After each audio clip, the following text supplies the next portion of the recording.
Okay, can you explain where she is on the neck and what you're doing?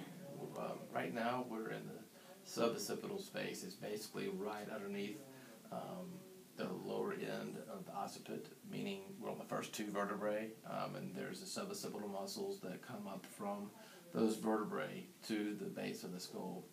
So during a whiplash injury, which she sustained, you're going to have some strain in those areas. Other people that don't have to have a whiplash injury to have issues here are generally just postural issues from having forward head position. So a lot of times when people are having any type of headaches or neck issues, that's the position that we go into to protect ourselves. So as we start to address these areas and people actually start to straighten up and have a better position, they may actually encounter some of those symptomologies as we go through it. But again, we're hitting these layers by layers of restrictions. Then we can get the person to sit back. To follow up with this, we do have to always address the front of the shoulder and the scapular region to make sure things are sitting into a better position. So with previous gymnastics experience, she was very tight to the front of the shoulder, which then tied into the shoulder blade itself being sucked up into the rib cage.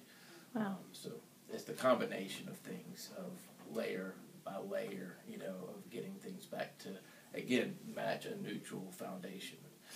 And that's what makes a difference between getting through just the soft tissue and then rebuilding and strengthening them into that position. Okay, and then I know that you're pro gymnastics as a sport and have encouraged Gracie to, get back into whatever activity she enjoys. Right.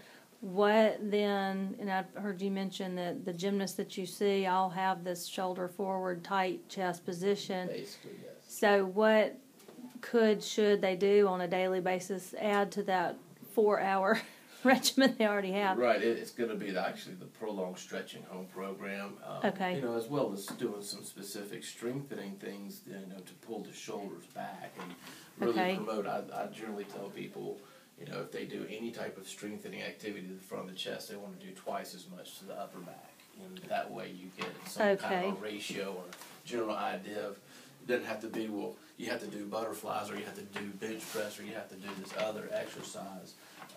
You just kind of get a general idea of having more work done to the upper back than the front of the chest as far as strengthening, as well as stretching the front of the chest. And that doesn't go just to gymnastics, that's for everybody. We all work forward. You can see my position here, what I'm working on her, that I'm getting pulled forward. So on a daily basis, I need to counter that with some stretching and postural strengthening. So students sitting at desks and people sitting at computers. Absolute drivers. I mean, anything that we do in life is pulling us forward. Okay.